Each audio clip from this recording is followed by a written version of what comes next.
Ko tad par to visu saka arī Annas brālis Gustavo, ja? Nu, to mēs redzēsim. Jā, Ralfiņš paviesojās. Nezinu, vai viņš pēc šīs te intervijas arī pats mainīs savu istabas interjeru. Jā, nu skatāmies.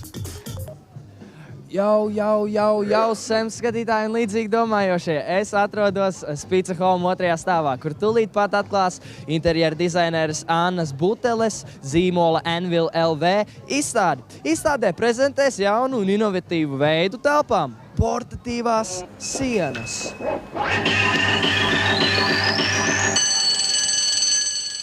Vai bērnībā ar māsu Annu dzīvojāt vienā istabā? Jā.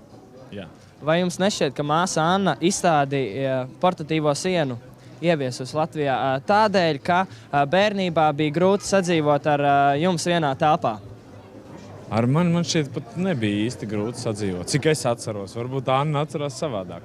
Mums, kad mēs bijām maziņi, bija gulta pa vidu. Mums bija 2 stāvu gulta, kā bija siena. Bet tā ideja ienāca īstenībā diezgan nesen. Saprotot, kad baigi svarīgi, laikam, ir tāda, kad sakārtota vide. Ir sakārtota vide, bet apkārt sakārtot telpu ir iekšā. Nu, un šādā veidā mēs varam panākt, kad ir ar vienu objektu uztaisam veselu interjeru, tā kā sajūtu radam. Un nekā vairāk nav, nekā liek. Bišķi krūtis uz ārā. Es varu salikt kaut ko iekšā? Nē, vienkārši tā iztaisnojies. Iztaisnojies, jā. Kuizi mazliet saliecies. Jā. Kuizi, tu esi mājas gariņš. Es zinu. Ok. Jā, un jūs esat gatavi. Jā. Tekstu jūs atceraties. Tekstu, protams, ka mēs atceramies. Ar ko sākās? Labdien, es esmu mājas gariņš Kuzja. Sveiks, Kuzja. Super.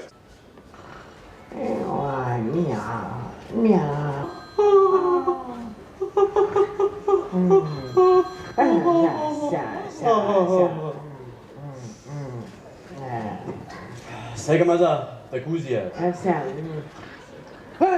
Es tagad būšu tavs gariņš kādu brīdi. Nebaidies.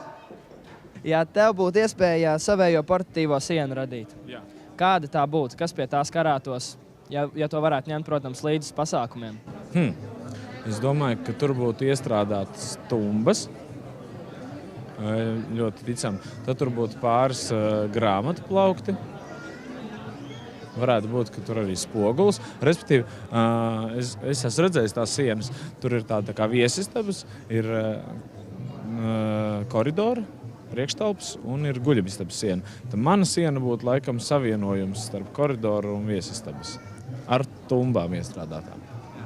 Kam visvairāk nepieciešama portatīvā siena? Jums?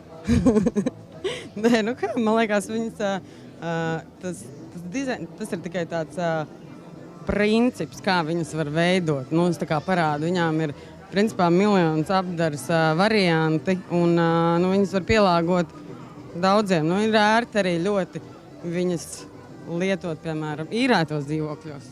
Tad viņi paņem vienkārši un aizēj. Šī, man liekas, starp visām portatīvajām sienām man būtu pirmajā vietā tādēļ, ka ļoti grūti, smags grafiks ir, un es vēlētos diezgan bieži izgulēties.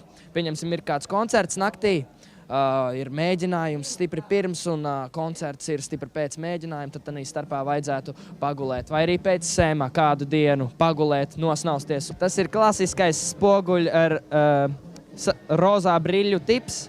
Rozā brilles. Kā mēs redzam, cilvēks, kurš ir skatījies šī spogulī, bez šaubām ir bijis iemīlējies rozā brilles. Tieši tādēļ ir šīs rozā brilles siena visiem mīlniekiem, cilvēki, kuri vēlas mīlēt vai arī atrast mīlestību.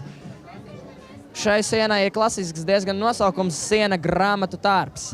Kādēļ grāmatu tārps? Tādēļ, ka šeit ir ļoti daudz grāmatas un skatieties uz šo zelta pīli. Zelta pīle, kā mēs visi zinām, seniem grieķiem zelta pīle bija gudrības un zinības simbols. Tikai gudri cilvēki nesāja līdz zelta pīles savās kabatās, lai kļūtu gudrāki.